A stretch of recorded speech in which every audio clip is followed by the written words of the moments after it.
a father, a daughter, a wife, a sister. On the surface, they were an ordinary family in the quiet town of Mason Creek, until a dark secret bound Paul and Rachel in a twisted, forbidden relationship. That secret would spiral into pregnancy, betrayal, and ultimately, a brutal triple murder that shocked the entire community. This is the chilling true crime story of how a family's darkest sins led to a blood-soaked conspiracy, and how love turned into something deadly. Paul Jennings was the kind of man people in Mason Creek trusted without question. For over 20 years, he ran the local mechanic shop, fixing cars, giving discounts to longtime customers, and offering free advice to young drivers. People described him as reliable, hardworking, and dedicated to his family. He lived in a modest single-story home on a quiet suburban street with his wife, Linda, and their 2 daughters, Rachel and Emily. Neighbors often saw him mowing the lawn on weekends, or washing his truck in the driveway, always with a smile and a polite wave. But inside that house, Paul Jennings was hiding a terrible secret. His relationship with his oldest daughter, Rachel, was far from normal. Rachel had always been a quiet, thoughtful girl, the kind who got good grades and rarely caused trouble. She had started college the year before, majoring in early childhood education, but suddenly and without explanation, she left school and moved back home. Linda told friends it was because Rachel was struggling with the pressure of school, but the real reason was never spoken out loud. Behind closed doors, Paul had blurred the lines between father and daughter in ways no one could have imagined. It started with small things. Too much time spent alone together, late-night talks in Rachel's bedroom, subtle touches that made Rachel feel confused but trapped. Before long, Rachel was emotionally entangled in something she couldn't escape, and Paul convinced her that what they were doing was special and meant to be. When Rachel realized she was pregnant, panic set in. She knew the truth could destroy her family, but she was terrified of Paul, who insisted they keep it secret. He reassured her, told her everything would be fine, and promised they would figure it out together. He made up a story for the family, that Rachel had a boyfriend at college, a boy she had never introduced to anyone who was the father. Linda, although surprised, believed her daughter and did her best to support her through the pregnancy. As Rachel's belly grew, so did Linda's suspicions. She noticed how Paul became unusually protective of Rachel, constantly checking on her, making sure she ate well, and keeping a close watch over who she talked to. Emily, the younger sister, sensed something strange, too. She once told a friend at school that her father was weirdly close with Rachel and that it made her uncomfortable. But no one thought to look deeper. Paul continued living his double life, carefully balancing his public image as a devoted family man and the private, twisted relationship he had built with his daughter. To the world, he was just Paul the mechanic, the helpful neighbor, the family man with 2 beautiful daughters, and a loving wife. But under the surface, the Jennings family was sitting on a time bomb, one that was ticking closer to disaster with every passing day.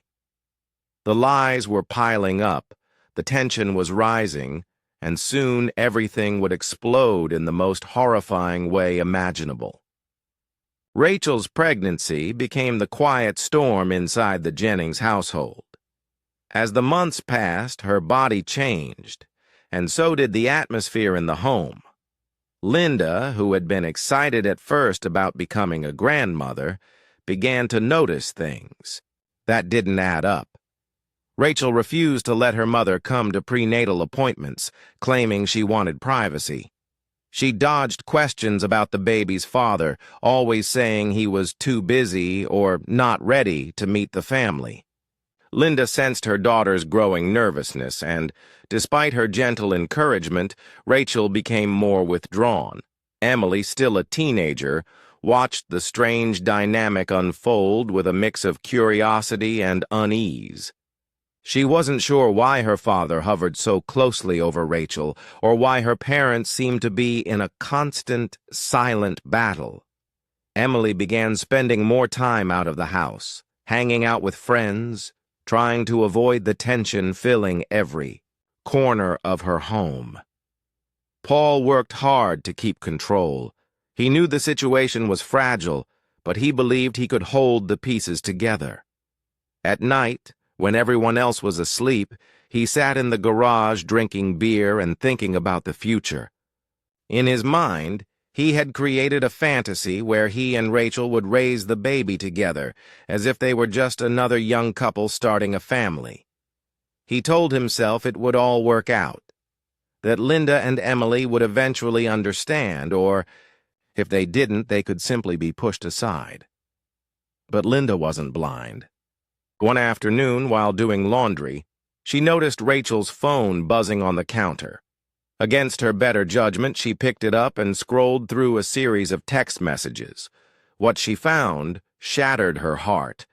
Messages between Paul and Rachel, laced with affection, promises and warnings to keep everything between us. Linda felt the ground vanish beneath her feet. She confronted Rachel first, hoping, desperately, that there was some other explanation. But when Rachel broke down sobbing, the truth poured out. She admitted everything: the secret relationship, the manipulation, the fear, the confusion. Linda was devastated. She had built her life with a man she thought she knew, only to discover a nightmare unfolding under her own roof. Linda's first instinct was to leave, to take Emily and run, to contact the police and expose everything. But Paul, sensing her intentions, became desperate. He pleaded with Linda to stay, promising counseling, therapy, anything to keep the family together. Linda, torn between protecting Rachel and shielding Emily, decided to hold off, just until the baby was born, she told herself. She convinced Paul to agree to counseling and gave herself time to plan an escape. What Linda didn't know was that Paul was making his own plans. His mind had already crossed lines she couldn't imagine. He had convinced himself that Linda and Emily were standing in the way of his future with Rachel, and soon he would make the deadly choice that would destroy them all. The night the Jennings family fell apart began with a thunderstorm rolling over Mason Creek, rattling windows and shaking tree branches. Inside the Jennings home, the atmosphere was tense and heavy. Linda sat alone at the kitchen table, staring blankly at her untouched dinner. She had spent the day calling local counselors, quietly preparing a plan to get Rachel and Emily away from Paul. Upstairs, Rachel stayed locked in her room, curled up on her bed, her hands resting on her swollen belly. She was only days away from giving birth, but fear had settled deep in her chest. Emily, meanwhile, had come home late from a friend's house and gone straight to her room. She sensed the tension in the house but didn't know just how dangerous things had become. Paul, however, was pacing the garage. He knew Linda had found out everything, and he felt the walls closing in. In his mind, there was no way out. He convinced himself that if Linda left, she would take Rachel and the baby with her. And that was something he could not allow. Around midnight, Paul walked back inside, moving quietly through the dark house. He entered the kitchen and found Linda still sitting at the table. For a brief moment, he hesitated, but then the rage took over. He grabbed a kitchen knife and, without a word, attacked. The first stab landed in her back, followed by another and another. Linda struggled, tried to run, but she collapsed near the refrigerator, bleeding out on the cold floor. The noise woke Emily upstairs. Hearing the screams, she rushed down, only to find her mother lifeless and her father standing over the body, blood on his hands. Panic surged through Emily, and she ran for her phone, trying to call for help. Paul chased her down, tackling her in the hallway. He wrapped his hands around her throat, squeezing until her body went limp. In minutes, his younger daughter was dead too. Rachel, hearing the chaos, locked her bedroom door and curled into a corner, shaking. She knew what was happening, but she was frozen, too terrified to move. Hours later, when Paul finally broke into her room, she was still there, crying, and begging him to stop. But Paul, now calm and cold, told her everything was going to be okay. When the police arrived the next morning, responding to a worried neighbor's call about hearing screams, they found a house of horrors. Linda's body was sprawled across the kitchen floor. Emily was missing, and Rachel was discovered locked in her bedroom, sobbing uncontrollably. Police launched a search for Emily, scouring the property and the nearby woods. It wasn't long before they uncovered a shallow grave behind the house. Inside was Emily's lifeless body, hastily buried in the muddy ground. The Jennings family was no more. 3 lives had been taken in one night, and the town of Mason Creek was left in shock. What had seemed like an ordinary family had crumbled, under the weight of unthinkable secrets, ending in a brutal, senseless massacre. The news of the murders spread quickly across Mason Creek, sending waves of disbelief through the small town. Neighbors gathered in hushed circles, trying to piece together how Paul Jennings, the man they knew as a hard-working mechanic and family man, could have committed such horrific acts. The local police, stunned by the brutality, moved swiftly to arrest Paul, who offered no resistance when they found him sitting quietly on the front porch, staring blankly into the distance at the station. Paul's calm demeanor unnerved the investigators. He didn't ask for a lawyer. He didn't deny what he had done. When they sat him down for questioning, he confessed with chilling ease. He explained that he had killed Linda after she confronted him, saying she threatened to take Rachel and the unborn baby away. He described how Emily had witnessed the murder and, in a panic, he had killed her too, strangling her in the hallway before dragging her body outside to bury it. Paul spoke about Rachel not as his daughter, but as his partner. He insisted they were meant to be together, and that no one would understand their relationship. To the detectives listening, it was clear that Paul's sense of reality had twisted beyond recognition. He spoke about the future he had imagined, raising the baby with Rachel, leaving behind the past, and starting fresh as a new family. Meanwhile, Rachel was placed under protective watch at the hospital. She was emotionally shattered, struggling to process what had happened. Nurses reported that she barely spoke, except when asked about her unborn child. She was terrified, confused, and racked with guilt. The community's sympathy quickly turned toward her. The daughter who had been manipulated, the young woman who had become both a victim and a mother in the shadow of unimaginable horror. As the investigation deepened, prosecutors prepared to charge Paul with 2 counts of murder and 1 count of manslaughter for Emily's death. They called in psychological experts to evaluate his mental state, but Paul showed no signs of remorse or instability, only a cold, steady belief that what he had done was justified. Rachel's baby arrived just days after Paul's arrest. It was a healthy baby boy, born into a world already marked by tragedy. Authorities worked to arrange care for the child as Rachel remained under close supervision, trying to recover from the trauma. Friends and relatives who came forward described her as a girl who had been controlled and isolated by her father for years, cut off from normal relationships, her mind shaped by his dominance. But behind the scenes, investigators were beginning to wonder if the story was even darker than they first believed.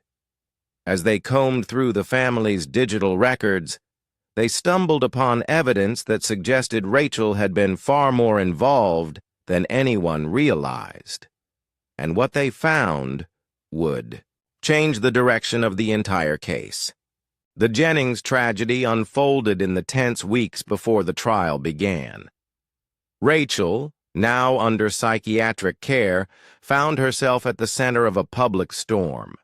The town of Mason Creek, still reeling from the brutal murders, struggled to reconcile. The image of Rachel as a victim, with the growing evidence that painted her as more than just an innocent bystander. It was a truth no one wanted to confront. Rachel had not only been manipulated by her father, but had also actively participated in the conspiracy of silence that allowed the murders to happen. As the case progressed, Rachel's mental state became a focal point. A court-appointed psychiatrist spent hours with her, trying to piece together her psychological state and the depth of her involvement. Rachel explained in a flat, emotionless tone that she had been afraid of Paul's wrath, that she had felt trapped, that she was too scared to say no. Yet there were moments in her confession when she hesitated, when her eyes flickered with something darker, as if she was trying to convince herself, not just the doctor, that she had no other choice. The prosecution prepared their case, highlighting the disturbing messages and notes that had surfaced, which showed Rachel's growing complicity. They argued that while Rachel had been emotionally and psychologically coerced by Paul, she had crossed the line from victim to active participant in the events leading to the murders. They focused on the chilling texts where Rachel seemed to guide Paul's actions, reassuring him that they could get through it together and planning their next steps as though everything had been premeditated. The defense, however, painted a different picture. They argued that Rachel had been under her father's control for most of her life, that she had been conditioned to obey him, and that she was too emotionally fragile to resist. They pointed to the fact that she had been isolated from the outside world for years, manipulated into thinking that what she and Paul shared was a secret bond that no one could understand. They argued that Rachel's actions were those of a frightened young woman, unable to escape the suffocating grip of her father's power. The trial itself was a media spectacle, with reporters scrambling for every shred of new information. Local news stations broadcast live from the courthouse, and social media exploded with opinions about Rachel's guilt or innocence. Many in Mason Creek were divided. Some believed she was an innocent victim, while others felt that she had played a far more active role in her family's demise than she was willing to admit. When Rachel finally took the stand, the room fell silent. She spoke quietly, answering questions with a stoic, almost mechanical detachment. She admitted to lying to the police, to covering up her father's crimes, but she insisted that she had never wanted anyone to die. She said she had tried to protect her family, but in doing so, she had made choices that led to the ultimate destruction of her own. The jury deliberated for days, and the tension in the courtroom was palpable. Finally, they reached a verdict. Paul Jennings was sentenced to life in prison without parole, convicted of 2 counts of murder and 1 count of manslaughter. As for Rachel, the jury struggled with the complexity of her involvement. She was found guilty of manslaughter for her role in the deaths of her mother and sister, but was given a reduced sentence due to her age, her history of abuse, and her mental state at the time of the crimes. Rachel was sentenced to 5 years under psychiatric supervision, with the possibility of parole. The finality of the trial left the town of Mason Creek with more questions than answers. Could Rachel have truly been as helpless as she claimed? Or had she, too, been an active participant in a tragedy far beyond anything the town could have imagined? As the years passed, the memory of the Jennings family would linger, not just as a story of a brutal murder, but as a haunting reminder of how twisted love and control can become when left unchecked.